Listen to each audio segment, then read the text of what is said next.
She was full of life at 78 sharp, strong, laughing, and then, almost overnight, it all changed.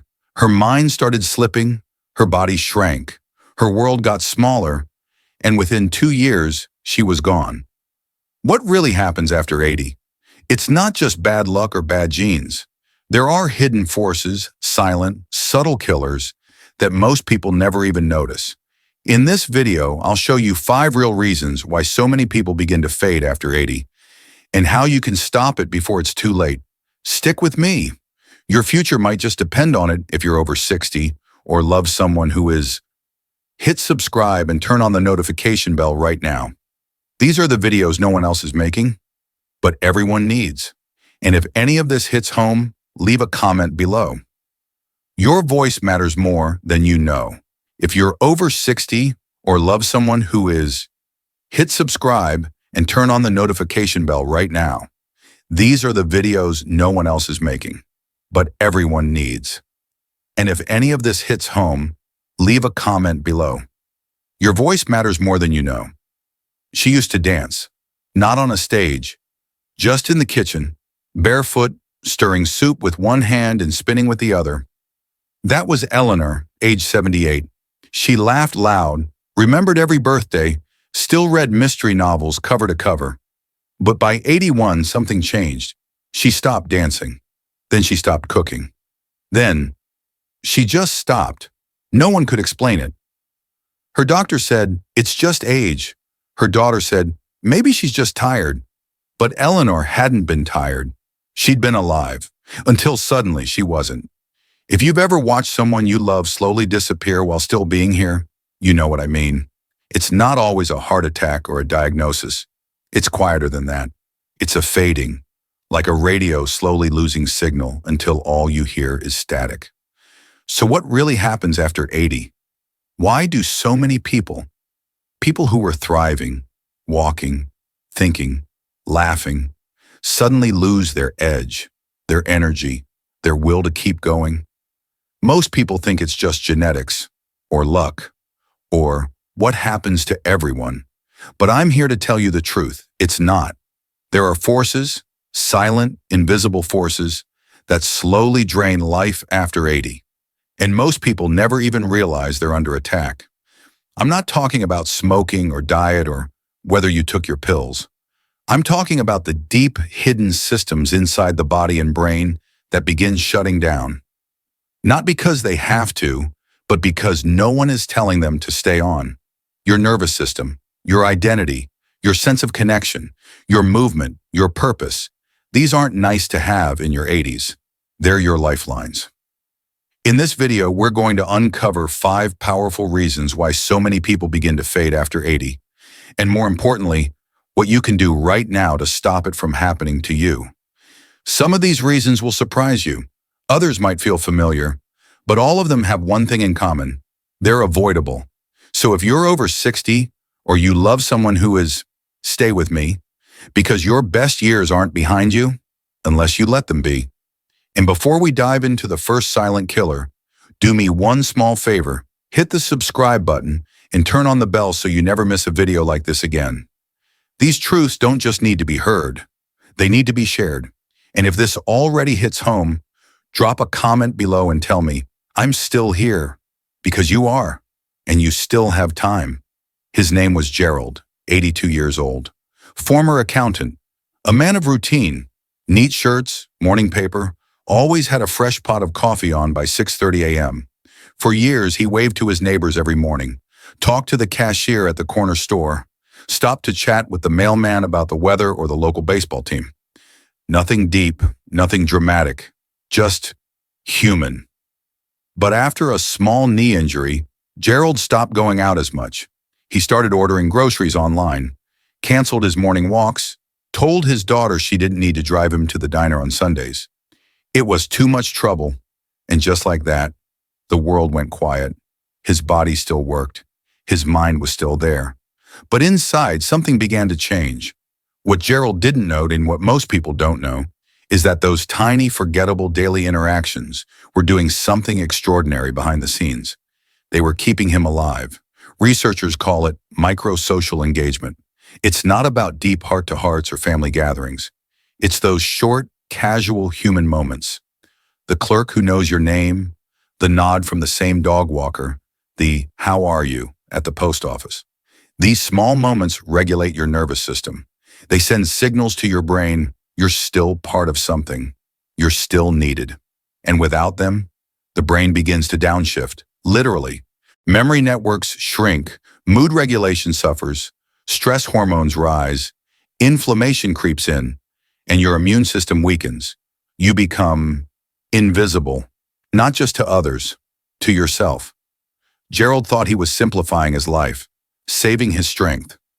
But what he was really doing was telling his brain and his body, you're not needed anymore. And the body listens. That's why so many people after 80 don't just feel tired. They feel hollow, like the days pass, but they don't live in them anymore. But here's the good news, it can be reversed. I've seen men and women in their 80s turn everything around, not with a pill, not with a therapist, but with a simple 5-minute ritual. Like Marlene, who walks to the same cafe every morning. She orders the same muffin, smiles at the same barista, sits on the same bench. That 20-minute routine, it's not just a habit, it's her medicine. Because your brain doesn't care what you talk about.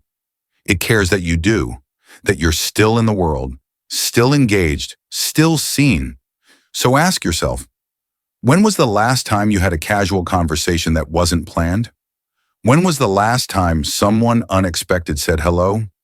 Do you even leave the house for small things anymore? Or has life slowly retreated into your living room? If it has, please listen closely. This isn't about being social, it's about survival. Because the day your brain stops feeling like it matters to other people is the day it starts turning off the lights. But you still matter, and you can remind your brain and your body much of that with something as simple as a wave, a walk, or a 3-minute chat with a stranger. You don't need deep conversation to stay alive. You need connection, even if it's tiny. So go where the people are. Let someone hear your voice. Let your nervous system feel the electric hum of life around you. And if this story hit you, if it reminded you of someone you've been worried about, or maybe even yourself, tell me in the comments. Type, "I still matter." Because you do, and we're just getting started. Walter never thought it would happen to him. At 82, he still drove, still walked every evening, still felt, in his words, pretty sharp for an old guy. But then, one rainy October evening, he slipped. Just a stumble, no broken bones, just a bruised hip and a shaken confidence. But that one fall, it changed everything. He stopped walking in the evenings, said the sidewalk was too uneven, stopped gardening, asked his daughter to do his grocery shopping, switched from real shoes to slippers, bought a cane, but never left the house to use it. Within 6 months, Walter had lost 12 pounds of muscle. His legs felt weak. His balance was worse than ever. He started using the chairlift he once swore he'd never need. What happened? Walter didn't become weak because he was old. He became weak because he stopped moving. And here's the part no one talks about. Most older adults don't slow down because their bodies fail them. They slow down because of fear. And fear, when left unchecked, becomes a prison. We're taught to be careful as we age, to avoid risk, to take it easy. And yes, we should be smart. Use handrails, wear stable shoes, clear the clutter. But being careful is not the same as being paralyzed. Because when you stop using your body starts to forget how to be used. Your muscles atrophy, your coordination fades, your brain stops firing those vital movement commands. It doesn't happen overnight. It happens in inches. One skipped walk, one extra hour in the chair, one task handed off instead of done yourself. And soon, you're not being careful anymore. You're disappearing. I want you to think about this. Have you stopped doing things not because you can't, but because you're afraid of what might happen? That fear might be costing you more than a stubbed toe. It might be costing you your strength, your independence, even your will to keep going. Because movement, even small, slow, deliberate movement, is what tells the body, I'm still needed. And when your body believes it's needed, It fights for you. It grows. It repairs. It remembers how to live. I once met a woman named Darlene. She was 87. Her doctor told her to stop walking up the stairs, said it was too dangerous. She smiled and said, "If I stop walking up, I'll stop walking at all." She started holding the rail tighter, going slower, but she kept going. At her next checkup, her legs were stronger than they'd been in 5 years. Her balance had improved. Why? Because she moved through the fear, not around it. Now, I'm not saying ignore real risks, but ask yourself this: is the fear protecting you or erasing you? Because every time you choose stillness out of fear, your body makes a trade: safety for strength. And the cost? It's too high. So here's your mission, starting today. Move, even just a little, even if it's only around the house. Sit down and stand up 10 times. Stretch your arms overhead. Take slow, steady steps down the hall. You don't need to run a marathon. You just need to remind your body you're still alive. And if you've felt yourself shrinking, physically or emotionally, because of fear, please tell me in the comments. Just type, "I'm still moving." Because you are, and you must. Movement isn't just physical. It's proof that your story isn't over yet. And if you're still here with me, finding value in this video, please subscribe and turn on the bell icon so you never miss the next one. And hit like if you believe it's time we stop letting fear write the final chapter. Let's keep going. Walter used to wake up with the sun. He'd make his coffee, sit by the window, feel the morning light on his face. That light, it anchored him, gave his day shape, gave his body rhythm. But after his wife passed and things changed, he stayed up later, started falling asleep in front of the television, kept the lights on until 2 a.m. Sometimes he'd sleep half the day and be wide awake all night. He didn't know it then, but his body's internal clock, the circadian rhythm, was falling apart, and it was quietly taking his brain with it. Here's what most people don't realize. Your body has a master clock. It controls everything: your sleep, your mood, your metabolism, your immune system, even how your brain cleans itself at night. And after 80, that clock becomes incredibly sensitive. When you stop getting natural morning light and start flooding your eyes with artificial light at night, the signals get scrambled. Your brain stops releasing the melatonin it needs for deep, healing sleep. Your immune system weakens. Your memory gets fuzzy. Your mood dips. And slowly, without warning, your brain begins to age faster. This isn't about staying up too late. It's about light. Bright morning light is your body's reset button. Without it, your brain doesn't know when to wake up or when to wind down. And when your nights are filled with the blue glow of TV screens, overhead lights, phones, your brain thinks it's still daytime. So it delays melatonin, keeps your heart rate up, disrupts your deep sleep cycle.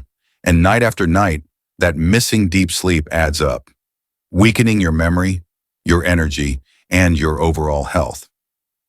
Let me tell you about Barbara, age 86. She couldn't figure out why she felt more confused every morning. She started forgetting simple things. She wasn't sleeping well, but couldn't explain why. Turns out her routine had shifted.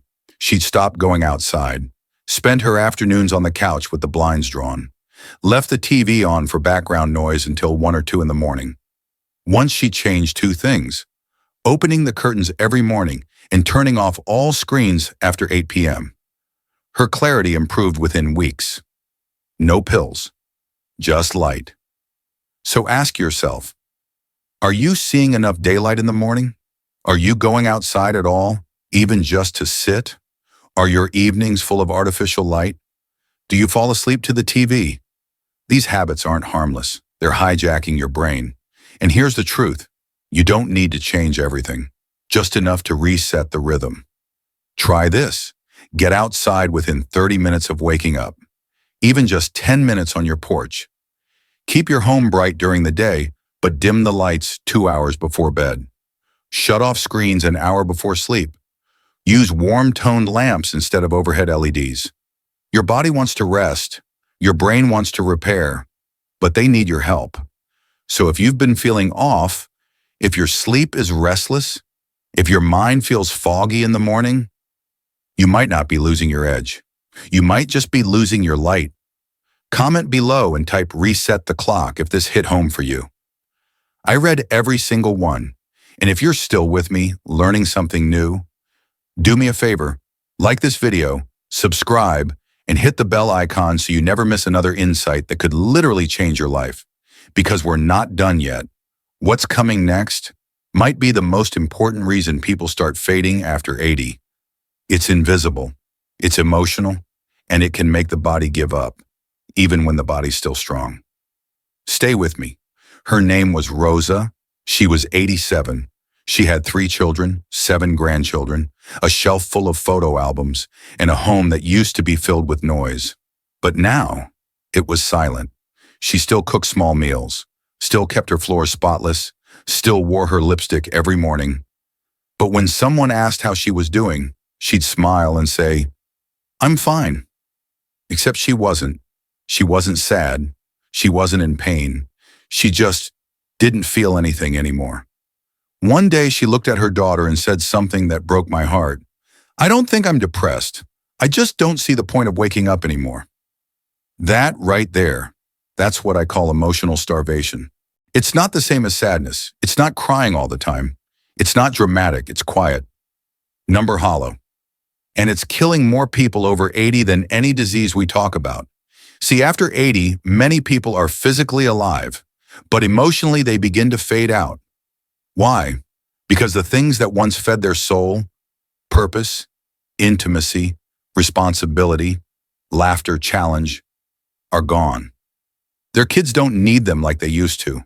Their partners are gone or fading. No one calls for advice anymore. The world starts to look through them instead of at them, and slowly something inside begins to wither. It doesn't show up in blood tests, but it shows up in the eyes. A deadness, a distance, a sense that life is happening to other people now. You don't need a psychiatrist to tell you what that is. That's a soul that's hungry. The research backs it up. People who lose a sense of connection, meaning, or emotional intimacy in old age have a 50% higher risk of dementia, a 32% higher risk of stroke, and a higher likelihood of early death, even when physically healthy. Why? Because the brain needs emotional stimulation. Purpose activates cognition. Love floods the brain with healing chemicals. Laughter regulates hormones. Touch lowers blood pressure. And when those things are gone, the brain stops trying. Rosa's daughter asked me once, "Is she dying?" I said, "Not yet. But if something doesn't change, she will. Not from illness, but from emptiness." So we tried something. Not therapy, not meds. We gave her a role. Her daughter bought her a secondhand piano and said, "Teach the grandkids one song each." She lit up. She started practicing again. Laughing again. She even had them over every Thursday after school. They'd argue over who got to go first on the piano bench. 2 months later, Rosa looked younger. Not because she was healed, because she was needed. That's the cure to emotional starvation. Feeling useful again. So if you're watching this and you've been feeling disconnected, not sad but faded, if you find yourself asking, "Why am I still here?" This is why, because someone still needs you. Maybe you can't fix things like you used to. Maybe you're not running around like you were at 50. But your presence, your stories, your wisdom, they matter. Start small. Teach something. Write a letter. Record your memories. Volunteer. Invite someone over just for tea and talk. You're not a burden. You're a bridge. And the next generation desperately needs what you've learned. But here's the secret. The moment you start giving, you'll feel yourself come back to life. Because we don't stay alive just because our hearts are beating. We stay alive because we matter. And if that's hit home for you, if you've been feeling unseen, unneeded, or emotionally flat, please leave a comment. Type, "I still have something to give," because I promise you, you do. And before we move on, hit subscribe and turn on the bell icon so you never miss another video like this. And if you're finding this helpful, please share it. Someone out there needs to hear it more than you know. Next up, in part 6, we talk about the final, most invisible killer. When identity disappears. When you stop being who you once were and the world stops noticing. It's powerful, and it's the part nobody talks about. Let me know when you're ready. Frank used to be somebody. He taught high school history for 36 years, ran the morning announcements, organized the senior prom. Students still recognized him at the grocery store. Hey, Mr. Leland. He had a rhythm, a purpose, a reason to wake up, shave, dress sharp, and walk with pride. But now, at 83, nobody calls him Mr. Leland anymore. He sits in a quiet house, watches reruns, fills his time with puzzles and weather updates. Once a week, his daughter drops by with groceries. She asks if he needs anything. He always says no, because what he really needs can't be bought at the store. He needs to matter again. This is what I call the vanishing of identity, one of the most silent and devastating killers of life after 80. You don't feel it all at once. It's not like a stroke or a fall. It's a slow erosion. First, your work ends. Then your responsibilities shrink. People stop asking your opinion. Friends pass. Grandkids grow up. No one calls for advice. No one needs you to show up anymore. And slowly, you begin to wonder, who am I now? If I'm not a teacher, a parent, a spouse, what's left? The world stops looking at you the way it used to. You go from Mr. Leland to Dad to Grandpa to just Frank, until even you forget who you were. This, more than illness, more than pain, is what causes people to truly fade. Not because they're weak, because they're unseen. Let me ask you something. Who were you before the world got quiet? Were you a builder, a nurse, a leader, the family anchor, the funny one at parties? Do you still recognize that person? Because here's the truth no one tells you. Your body doesn't just live off food or pills. It lives off identity. When you stop using your voice, your brain stops sharpening it. When you stop solving problems, your cognition dulls. When you stop being someone to someone, your heart loses its spark. I knew a woman named Teresa, 85, retired nurse. She once ran a whole hospital floor, could draw blood with her eyes closed. After retirement, her world shrank to doctor appointments and afternoon television, until one day she was asked to volunteer at a community health clinic. She resisted at first, said she was too old, but after one visit, something clicked. She came home glowing, talked about her patients, started laying out clothes the night before, practiced walking more, said she hadn't felt that alive in a decade. Why? Because someone looked at her and said, "We need you." And that flipped a switch, not just emotionally, biologically. Her posture improved. Her appetite returned. She stood taller, because when you reclaim your role, you reclaim your strength. So here's the hard question. Have you let your identity fade? Are you coasting through the day, forgetting that you once carried the weight of a whole family, a business, a community? You haven't disappeared. You've just been quiet. But quiet doesn't mean gone. It means waiting. Waiting to be called back into something. And that can happen at any age. Start by asking yourself, what did I used to do that made me feel powerful? What skills do I still have that others need? Who in my life still sees me as more than just an elder? Then act. Call your grandchild and offer to teach them something. Start writing down your life stories. Mentor a young person. Join a local group, even if it's just online. Your story isn't over, but it will start to fade if you stop telling it. If this touched you, please comment below. I'm still me, because you are. Whether the world sees it or not, that fire is still in there. And if you're still with me, learning something that's waking you up inside, hit subscribe, turn on the bell icon, and share this video with someone you love. We've got one final part coming, the final truth, the one thing that ties it all together and shows you how to take your power back. You ready? If you've made it this far, let me tell you something most people won't. The body doesn't give up at 80. The world does. It stops asking for your opinion. It stops needing your hands. It stops making room for your voice. And that slow erasure of connection, movement, light, emotion, identity is what really steals the years after 80. Not age, not fate, neglect. Not by others, but by life itself. when we stop feeding the parts of ourselves that kept us alive for so long. But here's the thing. It's not too late to reverse it. You can rebuild your strength one step at a time. You can reconnect even with just a nod or a smile to a stranger on the street. You can reclaim your voice, your value, your spark, by finding one small way to feel useful again. You can tell your body, your brain, your soul, I'm still here and I'm not done. I want you to remember Eleanor, the woman who faded slowly after 78. What I didn't tell you before is this. At 84, her neighbor invited her to join a community knitting group. At first, she said no. Too tired, too old, didn't want to leave the house. But eventually, she went, just once, and then again, and again. She started remembering how to laugh, how to contribute, how to look forward to a Wednesday afternoon. A few months later, she said something her daughter never expected to hear. I think I might take up gardening again this spring. That's what this is about. Not just more years, but better years. Years where you feel seen, strong, still you. So if this video lit a fire in you, if even one part of you whispered, "That's me," I want you to comment below. I'm still here. Let the world and your body know. And if this helped you in any way, please hit the like button, subscribe, and turn on the bell icon. Because these videos aren't just words. They're medicine for people who've been made to feel like they're fading.